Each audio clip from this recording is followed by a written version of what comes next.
Oh, what a lovely day it was when humanity decided to knock on the galaxy's door. You know how first impressions go, right? Well, Earth's went about as smoothly as a meteor collision with a kindergarten. The Galactic Coalition had been watching humanity for decades, watching, judging, and apparently placing bets on how spectacularly we'd fail their little entrance exam. Picture the most exclusive country club in the universe, except instead of golf handicaps, they measured your worth by how many skulls you could crush per minute. The Coalition station hung in space like a metallic tumor, all sharp edges and aggressive architecture that screamed, "We eat lesser species for breakfast." Which, come to think of it, they probably did. Literally. Jamie stood on the observation deck of Earth's diplomatic vessel, staring at that monument to galactic testosterone with the kind of expression usually reserved for tax audits. At 5 feet 6 inches and possessing all the physical intimidation of a librarian with seasonal allergies, he was humanity's chosen representative. Because apparently the universe has a sense of humor darker than a black hole's event horizon. "You sure about this, Jamie?" Captain Morris asked, his weathered face creased with worry. The man had seen combat in 3 different wars, but even he looked nervous about what was coming. "Sure," Jamie laughed, adjusting his diplomatic uniform that hung on his frame like a deflated balloon. "Morris, I'm about as sure as a penguin at a polar bear convention. But here we are." Ambassador Diane paced behind them, her heels clicking against the deck with the rhythm of an execution countdown. The Coalition's terms were clear. Pass the pack trials, and Earth gets membership, protection, and access to galactic trade routes. Fail. She didn't need to finish that sentence. They all knew what happened to species that failed. The galaxy was littered with their bones.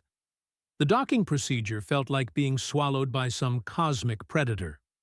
Warning lights bathed everything in blood red, and the station's artificial gravity hit them like a sledgehammer.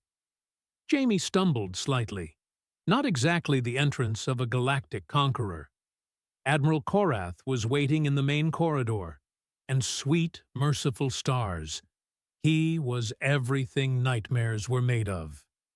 8 feet of scaled muscle, claws that could open cans or jugulars with equal efficiency, and eyes like molten gold that seemed to count exactly how many ways he could dismember a person.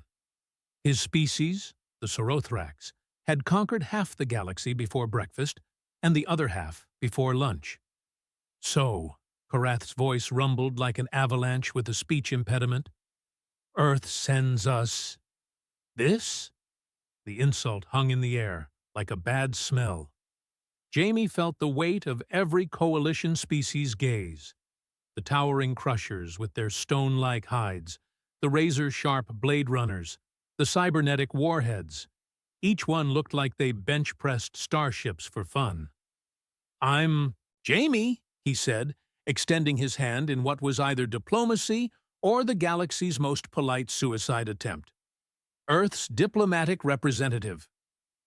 Korath stared at the offered hand like it was a particularly unimpressive appetizer. "Diplomatic representative? How quaint. Tell me, little human, can you even lift a weapon?" "Well, I once carried groceries up 3 flights of stairs without stopping," Jamie replied with a smile that was either brave or completely insane. "Does that count?" The silence that followed was so thick you could have carved it into sculptures. Then Korath threw back his massive head and laughed, the sound like a fusion reactor having a nervous breakdown. "Oh, this will be entertaining. Very well, small one. Let us begin the pack trials." The first trial was called Strength of Arms, which sounded pleasant until they led Jamie into an arena that looked like it had been designed by someone with serious anger management issues. The task was simple. Lift the Coalition standard, a metallic pole that weighed roughly the same as a small moon. Jamie approached it with all the confidence of a goldfish attempting rocket science. He wrapped his hands around the base, took a deep breath, and pulled. Nothing happened. He tried again, his face turning red with effort. Still nothing. On his third attempt, he managed to lift it approximately 1 millimeter before his arms gave out entirely. The audience's reaction was immediate and brutal. Laughter erupted from the coalition representatives, deep, rumbling guffaws that shook the station's superstructure. Someone in the crowd shouted something in an alien language that probably translated to "pathetic weakling" in at least 18 different dialects. Korath shook his head with theatrical disappointment. Next trial. The speed of combat trial went about as well as you'd expect. Jamie was given a practice sword that felt like it had been forged from collapsed star matter and told to demonstrate his fighting prowess against a training dummy.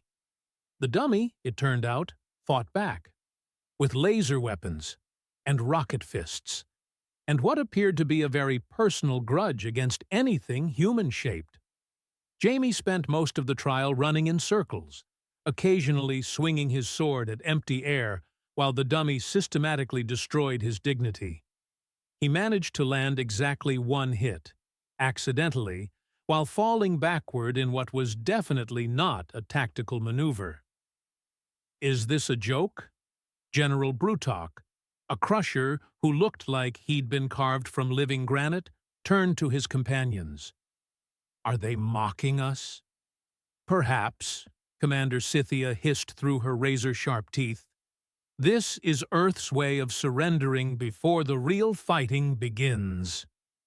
The final trial was Wisdom of War, a strategic simulation where Jamie was supposed to command coalition forces in a mock battle.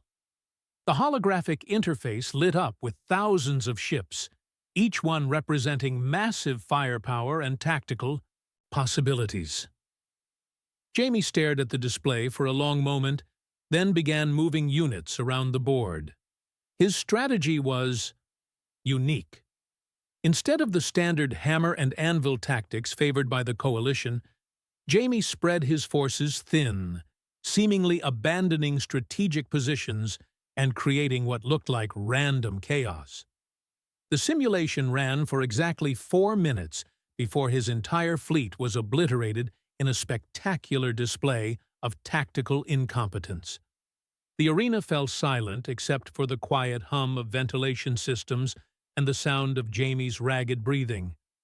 Korath rose from his observation throne, his massive form casting shadows that seemed to swallow light itself. In all my cycles of service to the coalition, I have never witnessed such a pathetic display of weakness. The words hit harder than any physical blow could have. Jamie stood in the center of the arena, small and alone, while hundreds of galactic predators looked down at him with a mixture of contempt and amusement. Earth, Korath continued, his voice carrying the weight of absolute authority, is rejected. Your species lacks the strength to survive in civilized space. You are prey animals masquerading as hunters. The coalition has no use for weaklings who would drag down the pack. The rejection was formal, final, and broadcast across every inhabited system in the galaxy. Earth, humanity, was officially designated as unworthy of protection or recognition. Fair game for any species looking for easy conquest or slave labor. Jamie nodded slowly, as if he'd expected nothing different. I understand, Admiral. Thank you for the opportunity.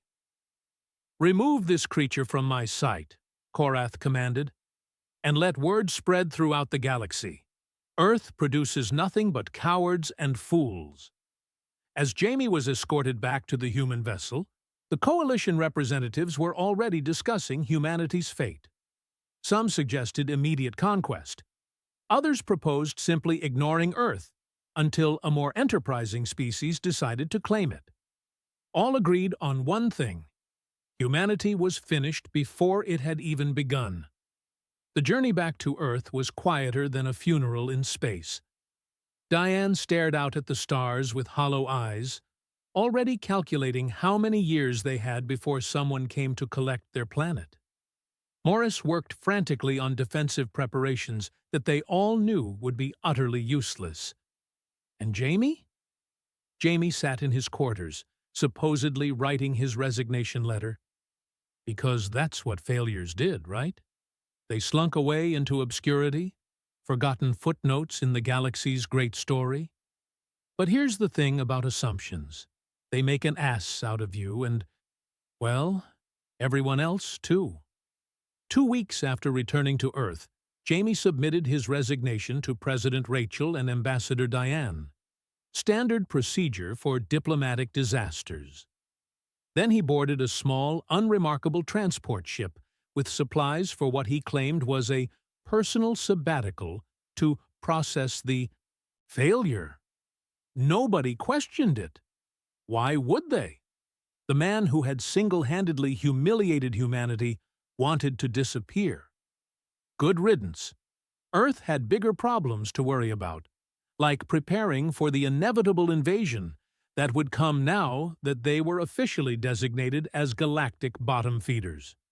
The transport ship disappeared into the vast emptiness between stars, carrying its cargo of one supposedly broken man and enough supplies to last several months.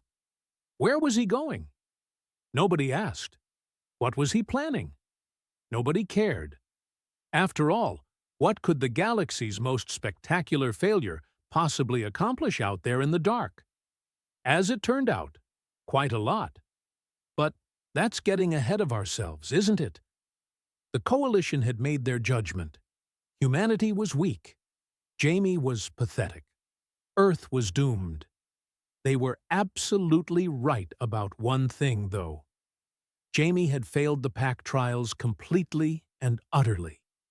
He'd failed them so thoroughly, so spectacularly, that it almost looked intentional. But surely that was giving him too much credit. Right? Right? 5 years is a long time in galactic politics.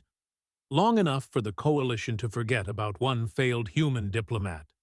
Long enough for Earth to build what defenses it could and pray to whatever gods were listening.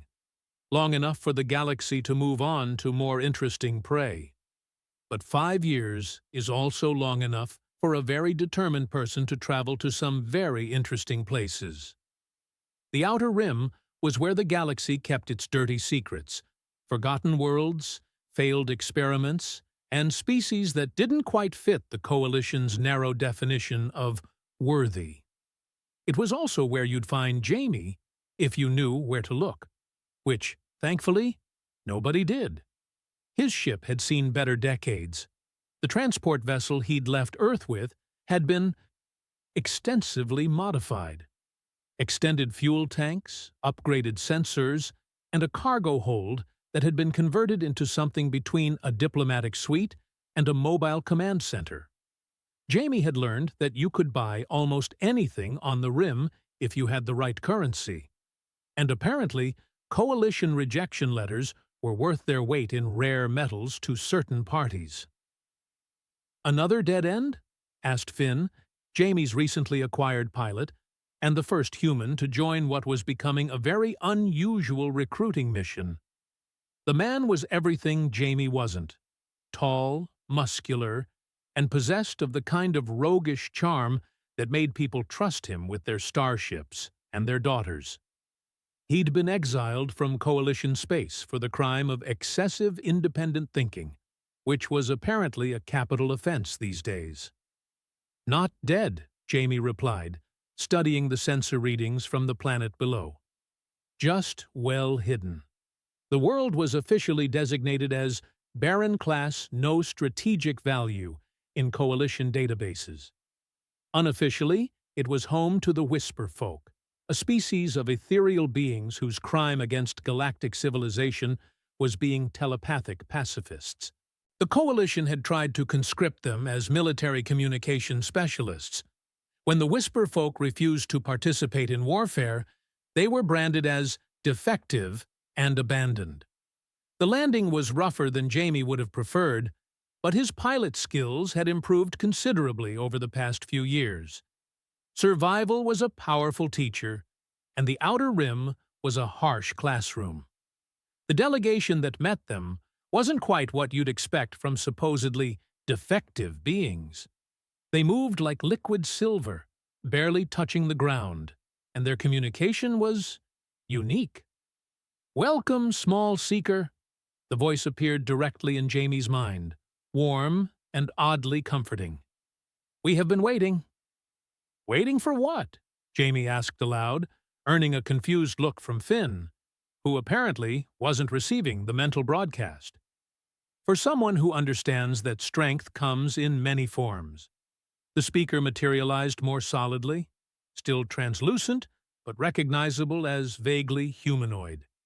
Their features shifted like smoke, but their presence was absolutely real. "I am called Whisper Song. We have watched your journey with interest." "You've been watching me?"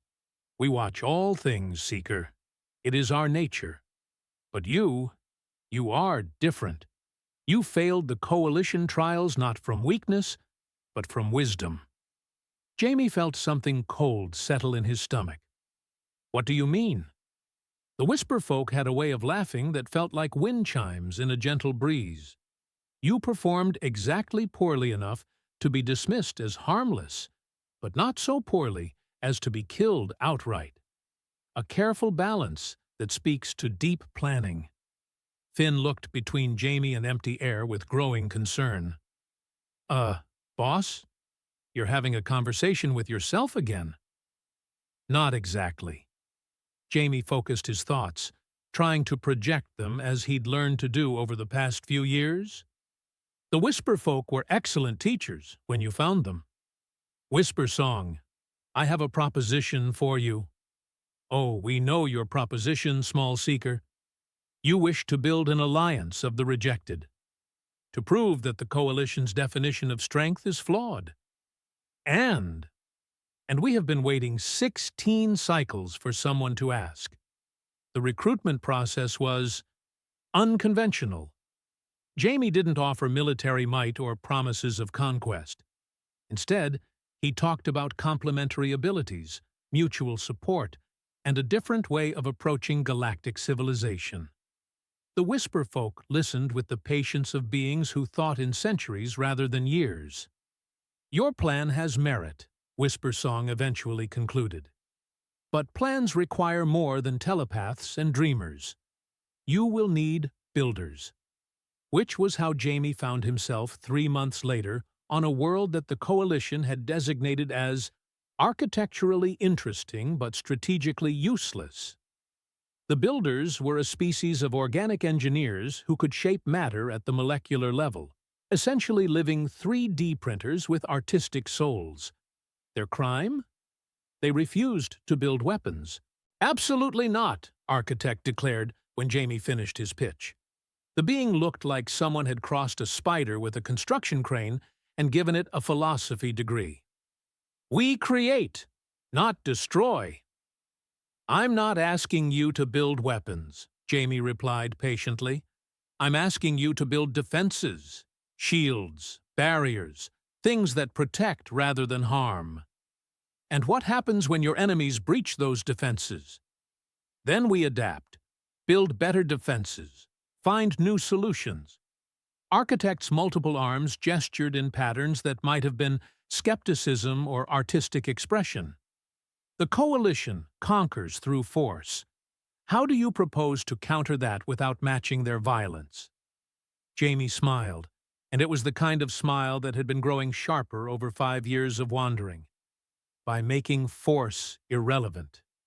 The builders were intrigued, enough to listen, enough to consider, and eventually, enough to join. The pattern continued across dozens of worlds. The thinkers, a species of pure intellectuals whose bodies had evolved away to almost nothing, leaving behind vast minds that could calculate possibilities faster than quantum computers. Their crime?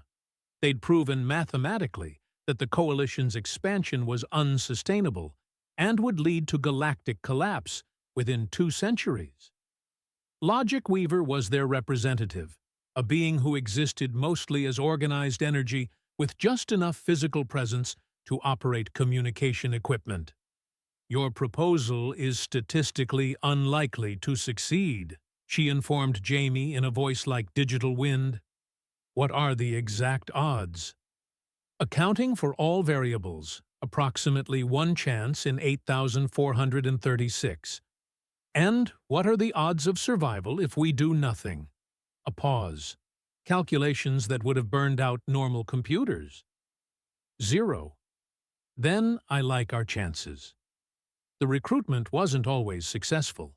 Some species were too broken, too afraid, or too set in their ways to consider alternatives.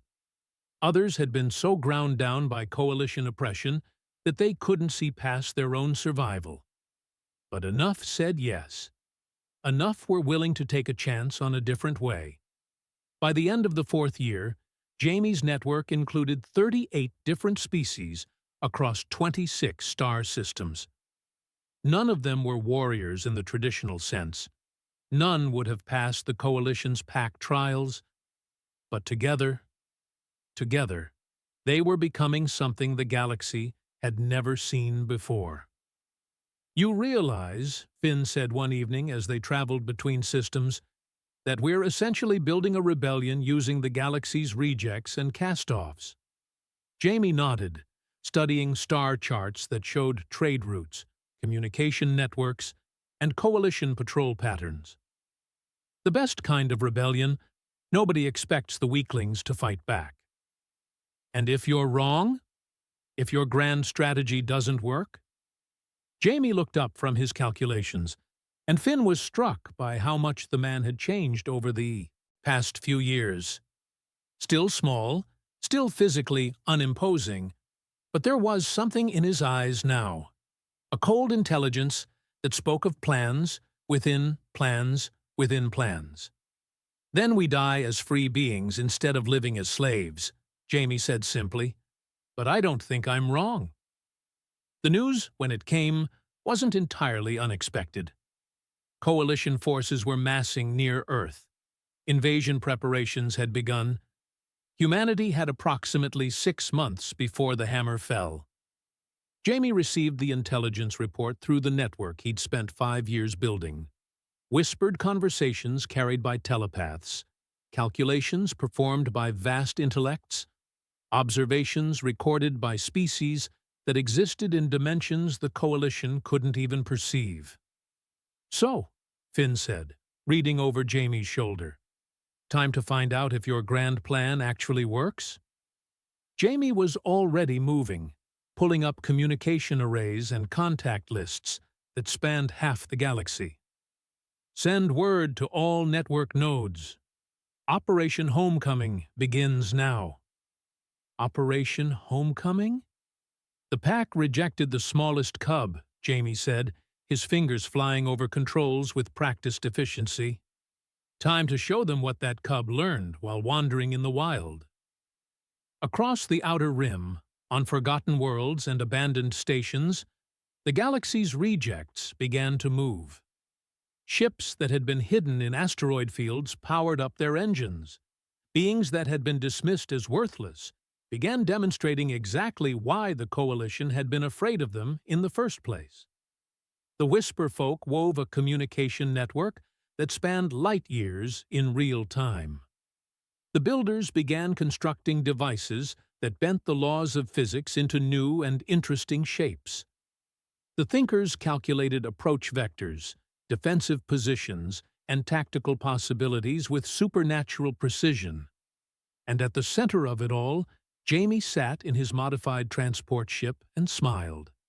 It was time to go home. But first, he had one more stop to make, one more recruitment pitch to deliver. And this one was going to be very, very personal. After all, he'd learned something important during his time in exile. Sometimes the best way to win was to let your enemy think they'd already won. The Coalition was about to learn that lesson the hard way. Earth had never looked so beautiful, or so doomed. Admiral Korath stood on the bridge of his flagship, the inevitable Conquest, watching the small blue world turn lazily in space ahead of his fleet. 300 coalition warships hung in formation around him, enough firepower to crack planets and reshape star systems, more than adequate for dealing with one backward world of primitive mammals. Surface scans confirm minimal defensive capabilities, Commander Scythia reported, her razor teeth gleaming with anticipation. Orbital platforms, some missile arrays, energy shields around major population centers, nothing that would trouble a single battle group, much less our full fleet. General Brutok cracked his stone knuckles with sounds like avalanches. "How long for the conquest, Admiral?" "Perhaps an hour," Korath replied dismissively. "Maybe 2, if they're particularly stubborn about dying. We'll leave enough survivors for labor purposes, naturally." It had been 5 years since that pathetic human diplomat had failed so spectacularly at the Pack trials. 5 years for Earth to build whatever defenses it could manage. 5 years to prepare for the inevitable. Korath almost felt sorry for them. Almost. The Coalition had grown impatient with letting Earth exist unmolested. Other species were beginning to whisper that perhaps the mighty Coalition was going soft, allowing weaklings to occupy valuable real estate. Bad for the reputation. Bad for business. Time to remind the galaxy what happened to prey that forgot its place. "Begin the assault," Korath commanded. "Target military installations first, then—" "Admiral," his sensor officer interrupted, sounding confused. "I'm detecting hyperspace signatures. Multiple contacts emerging from jump at grid reference 26 Mark 8.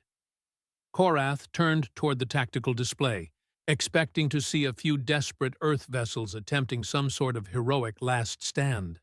Instead, his golden eyes widened at what the sensors showed. Ships, hundreds of them. Thousands of them. A fleet that seemed to stretch across half the solar system, emerging from hyperspace with the coordinated precision of a military parade.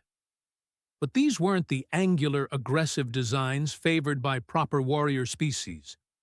These ships looked wrong. Organic curves mixed with geometric impossibilities. Vessels that seemed to phase in and out of visible reality. Craft that appeared to be constructed from crystallized music and organized light. What are those?" Commander Scythia breathed, her usual predatory confidence wavering. The answer came in the form of a transmission that bypassed every communication protocol known to Coalition science. The signal appeared directly on their screens, accompanied by a voice that was irritatingly familiar. "Hello, Admiral Korath? Miss me?" Jamie appeared on the main display, but he was different. Still physically unimposing, still wearing that same infuriating smile. But he was surrounded by beings that shouldn't exist. Translucent figures that moved like liquid dreams, spider-like creatures that seemed to be rebuilding reality as they worked, and energy patterns that might have been sentient mathematics. "Impossible," Korath snarled. "You're dead. Earth rejected you. The galaxy forgot you." "Oh, the galaxy tried to forget me," Jamie replied cheerfully. "But I've been busy making new friends. Let me introduce you to the Reject Fleet. Every species you've ever dismissed, abandoned, or written off as useless. Turns out, when you put all the worthless pieces together, they make something rather interesting." General Brutok laughed, a sound like continents colliding. "You think a fleet of cowards and weaklings can challenge the Coalition? We are the apex predators of the galaxy." "Apex predators," Jamie mused. "Yes, I remember that speech. Very intimidating. There's just one tiny problem with apex predators, though." "And what's that?" Jamie's smile sharpened. They're really bad at adapting when the environment changes. Whisper song, if you would. The change was subtle at first. Coalition ship sensors began reporting impossible readings. Enemy vessels that were simultaneously in 3 different locations. Weapons systems that fired around corners. Defensive shields that seemed to exist in more dimensions than physics allowed. "What's happening to our targeting computers?" Commander Cethia demanded. "They appear to be confused," the sensor officer reported. "Enemy positions are being transmitted directly to our systems, but the data is contradictory. Ships that are here and not here simultaneously." The Whisper folk had spent 5 years learning coalition communication protocols and computer systems. Now they were feeding the enemy fleet information that was technically accurate but completely useless. Quantum superpositions of location that made targeting impossible, while maintaining perfect coordination among their own forces. "Fire anyway!" Korath roared. "Blanket bombardment! Destroy everything!" The Coalition fleet opened fire with enough energy to sterilize solar systems. Thousands of missiles and energy beams lanced through space toward the Reject fleet. And every single shot missed. Not by much. Just enough. Weapons that should have obliterated targets instead passed through spaces where ships had been nanoseconds before. It was like watching someone try to hit smoke with a hammer. Technically possible, but requiring more precision than reality allowed. "How?" General Brutok demanded. Jamie's voice came through the chaos, calm and conversational. "The thinkers calculate probabilities faster than your weapons can fire. The Whisper folk coordinate movements before your targeting computers can lock on. And the builders—" He paused dramatically. "Well, they've been making some improvements to physics itself." That's when Korath noticed the space around Earth changing. Not obviously, just small alterations in how light bent, how energy flowed, how matter interacted with itself. The builders had spent 5 years studying coalition weapons and defenses. Now they were implementing upgrades to local reality that made traditional warfare problematic. Energy beams curved away from their targets like water finding easier paths. Missiles forgot what they were supposed to explode. Armor plating developed sudden, inexplicable preferences for specific types of damage. Unfortunately, not the types the Coalition was inflicting. "This is impossible," Commander Cethia shrieked. "Physics doesn't work this way." "Physics works however the universe decides it works," Jamie replied. "You just never bothered asking nicely." "Logic Weaver, please show them our second demonstration." The Reject fleet moved with impossible coordination, ships flowing through space like schools of fish, guided by a single consciousness. But they weren't attacking, not directly. Instead, they were rearranging things. Coalition vessels found themselves surrounded by geometric patterns that shouldn't exist in 3-dimensional space. Weapons systems began displaying error messages in languages that predated written history. Navigation computers started calculating courses through dimensions that didn't technically exist, but somehow led to very real destinations. "Admiral," the communications officer reported with barely controlled panic, "fleet cohesion is breaking down. Ships are reporting system malfunctions across all categories.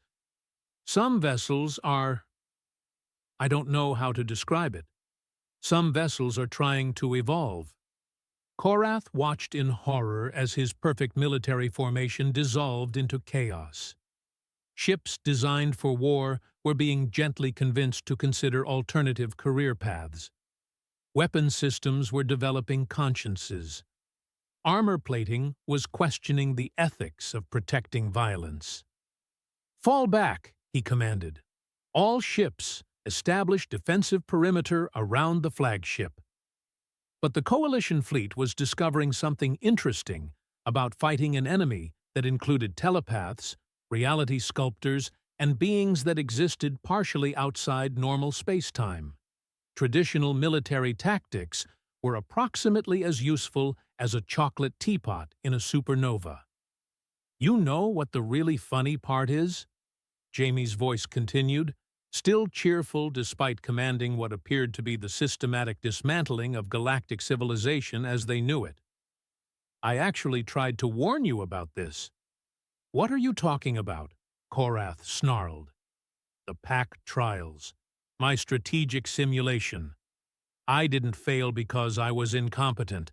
I failed because I was showing you exactly what would happen if you ever faced an enemy that didn't play by your rules.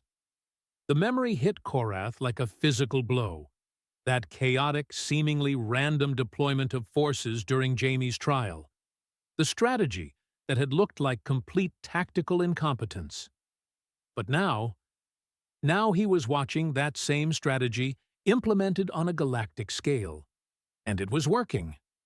Impossible, he whispered. Improbable, Jamie corrected. But then again, we specialize in improbable things. The beautiful part about being dismissed as worthless is that nobody expects you to suddenly become priceless. The Coalition's mighty fleet was in full retreat now, but retreat required knowing which direction was away from the enemy.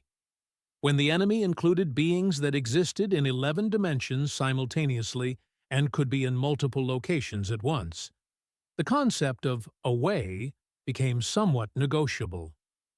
Jamie. A new voice cut through the communications chaos. President Rachel, speaking from Earth's surface. What? How did you? Is that really you?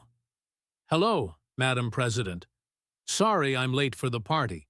Had to pick up a few friends on the way. Korath watched his invincible armada being systematically outmaneuvered by an enemy that shouldn't exist, using tactics that violated every principle of warfare ever developed. Ships that had conquered 1,000 worlds were fleeing from opponents who fought by rewriting the rules of engagement in real time. This isn't over, he growled into the communication channel. Jamie's laughter was warm, genuine, and absolutely terrifying. Oh, Admiral, it's barely begun. The last thing Korath saw before his flagship jumped to hyperspace was Jamie's small, unremarkable transport ship hovering peacefully in Earth's orbit, surrounded by an impossible fleet of impossible allies who had just proved that the galaxy's understanding of power was about to change forever. The Pack had rejected the smallest cub. Now the cub was teaching the Pack what rejection really looked like. The Coalition's retreat wasn't the organized withdrawal of a disciplined military force. It was a rout, ships fleeing in every direction like startled prey animals, their formations shattered, their legendary coordination reduced to panicked static across emergency frequencies.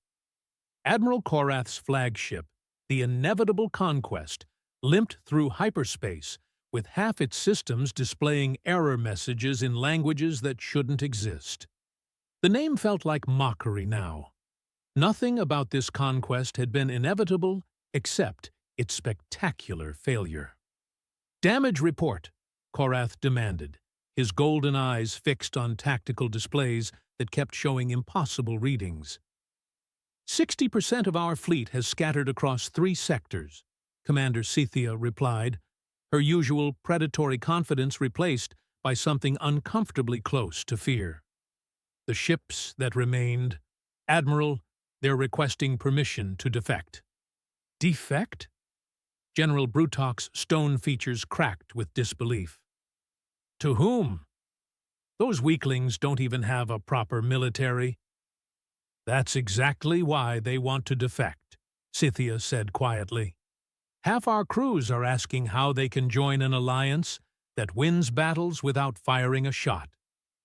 Korath turned away from the displays, his mind reeling. In one engagement, if it could even be called an engagement. The Coalition's reputation as the galaxy's apex predators had been destroyed. Worse, they'd been defeated by everything they'd spent centuries dismissing as worthless. The communication array crackled to life with an incoming transmission. Jamie's face appeared on the screen, still wearing that infuriating smile, still looking like he should be organizing library books rather than commanding fleets. Admiral Korath, I believe we have some unfinished business to discuss. You ... Korath's voice was a low growl. What are you? Still the same diplomat who failed your trials 5 years ago, Jamie replied cheerfully. Though I'll admit, I've learned a few things since then. Would you like to meet in person? I think it's time we had a proper conversation. The rendezvous point was neutral space, halfway between Earth and Coalition territory. Korath's shuttle approached the coordinates with every sensor active, expecting some sort of trap. Instead, he found Jamie's original transport ship, still modest, still unremarkable, floating peacefully among the stars with only a single escort vessel that looked like it had been designed by beings who existed partially in dreams. The docking bay was unsettling. Not threatening, exactly, but wrong in ways that made Korath's warrior instincts scream warnings. The walls seemed to shift when he wasn't looking directly at them, and the air tasted of possibilities that shouldn't exist. Jamie was waiting in what had once been a cargo hold, but now resembled something between a diplomatic meeting room and a philosopher's study. Books from dozens of worlds lined the walls, many in languages Korath recognized, others in scripts that seemed to move when observed. Admiral, Jamie said, rising from a simple chair. Thank you for coming. Korath studied the human with eyes that had learned to read danger in 1,000 forms. This wasn't the same broken diplomat who had fled Earth 5 years ago. This was something else entirely. Still physically unimposing, still seemingly harmless, but radiating a quiet confidence that spoke of plans within plans within plans. Explain, Korath demanded. Explain how you did this. Jamie gestured to another chair. Please, sit. This conversation has been 5 years in the making. Answer me. I am. Jamie's tone remained patient. But understanding requires context. You asked me once if I could even lift a weapon. The answer was no, I couldn't. But that was never the right question. Korath remained standing, every muscle tense for combat. Then what was the right question? The right question was, what happens to a galaxy built on the assumption that might makes right when someone proves that assumption wrong? Jamie moved to a wall display showing star charts, but these weren't normal navigation maps. They showed connections, relationships, flows of influence and cooperation that spanned the galaxy like neural networks. You want to know how I built this alliance? It was simple. I went to everyone you'd rejected and asked them a single question. What can you do that nobody expects? The Whisper folk could communicate instantly across any distance. The Builders could reshape matter itself. The Thinkers could calculate possibilities faster than reality could change them. Alone, each was useless by your standards. Together they're still weak, Korath snarled. Physical weakness, genetic weakness. Admiral. Jamie's interruption was gentle but firm. Do you know what happened during my strategic simulation 5 years ago? The question seemed to come from nowhere. You failed. Spectacularly. I showed you exactly what would happen if the Coalition ever faced an enemy that didn't follow your rules. I deployed forces in patterns that looked like chaos, but were actually designed to counter every standard Coalition tactic.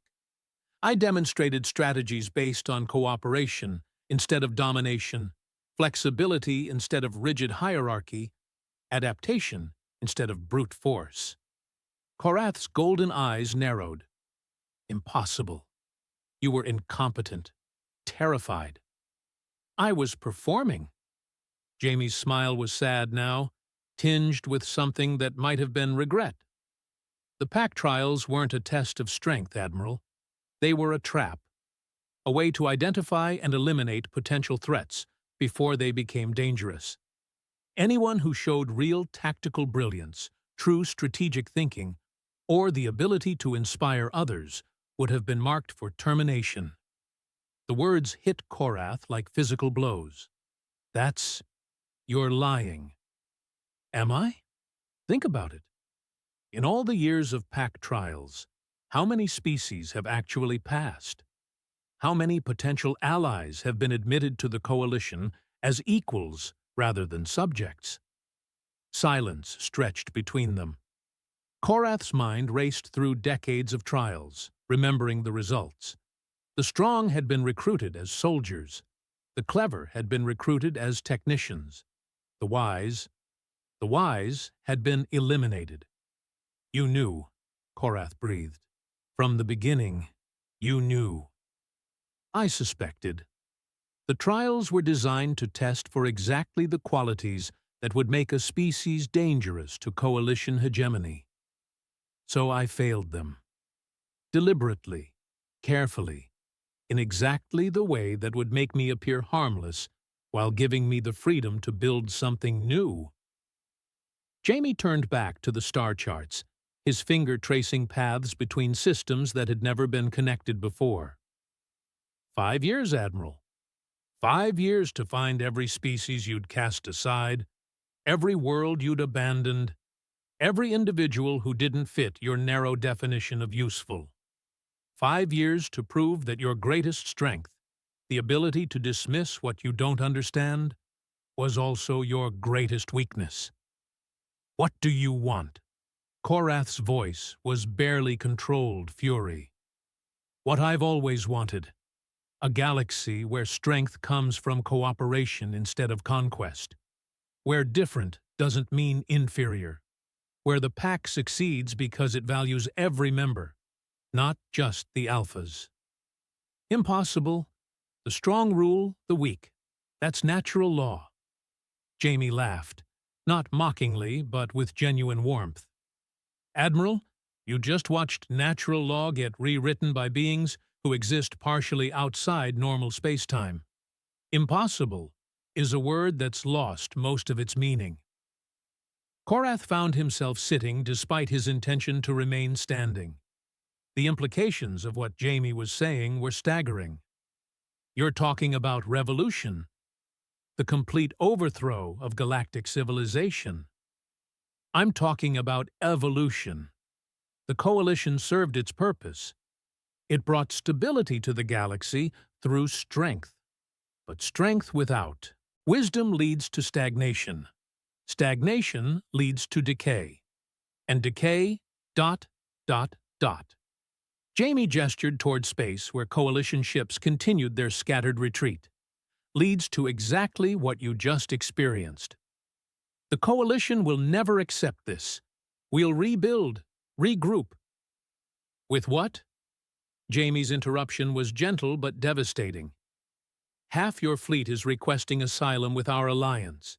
Your subject species are seeing what's possible when strength comes from unity instead of oppression. Your own people are beginning to ask why they've spent centuries conquering instead of creating. Korath slammed his massive fist on the table, leaving cracks in the metal. So what? You destroy us? Show the galaxy that you're no different from any other conqueror? No. Jamie's voice was infinitely patient. I offer you a choice. The same choice I've offered every species that's joined our alliance. Join us as equals. Contribute your strengths to something greater than yourself. And help build a galaxy where everyone has value. Or ... Or continue as you are and discover that being an apex predator means very little when the environment changes around you. The threat hung in the air between them, not violent, not immediate, but absolute in its implications. Jamie wasn't offering to destroy the coalition, he was showing them that they were already destroying themselves. You're asking me to abandon everything the coalition stands for. I'm asking you to remember what the coalition was supposed to stand for before it became what it is now. Protection of the weak. Order from chaos. Unity through diversity. Jamie's eyes met Korath's directly. Tell me, Admiral, when was the last time the coalition protected someone weaker than itself instead of conquering them? Korath had no answer. The choice is yours, Jamie continued. But understand this, the galaxy is changing. The age of conquest is ending. You can be part of building what comes next, or you can be a relic of what came before. Korath stood slowly, his massive form casting shadows across the room. And if I refuse? If the coalition chooses to fight? Jamie's smile was infinitely sad. Then you'll discover that the smallest cub learned something during his time in the wilderness. He learned that being alpha isn't about being the strongest or the most feared. It's about taking care of the pack. All of it. Even the members who don't fit the traditional mold. You're threatening us. I'm offering you survival. The question is whether your pride will let you take it. Korath moved toward the door, then paused. This isn't over. No, Jamie agreed. It's just beginning. The galaxy is bigger than any of us imagined, Admiral. There's room for everyone, if we're wise enough to make room. As Korath's shuttle departed, Jamie remained at the observation window, watching the Admiral's ship disappear into hyperspace. Around him, the impossible fleet of the Alliance maintained its patient vigil. Beings of light and shadow, matter and energy, dreams and mathematics, all working together towards something the galaxy had never seen. Whisper Song materialized beside him, translucent and beautiful. The coalition will not surrender easily, the telepathic voice observed. No, Jamie replied, but they will adapt. They'll have to. The alternative is extinction, and for all their faults, they're survivors. And if they choose conflict? Jamie's reflections smiled back at him from the viewport. Then they'll learn that evolution isn't optional. The pack either learns to value all its members, or it gets replaced by one that does. Across the galaxy, the news was spreading faster than hyperspace communication. The coalition, invincible, eternal, apex of galactic civilization, had been humbled by an alliance of rejects and cast-offs. Ships that had never known defeat were fleeing from enemies that had never sought conquest. More importantly, they were learning that strength came in forms they'd never imagined, that the smallest voice could carry the greatest wisdom, that the weakest link could become the strongest foundation. The age of packs ruled by alpha predators was ending. The age of communities built on cooperation was beginning. And at its center sat a small, unremarkable human who had failed every traditional test of strength and discovered something far more powerful: the ability to show others their true value. The galaxy would never be the same. Jamie wouldn't have it any other way.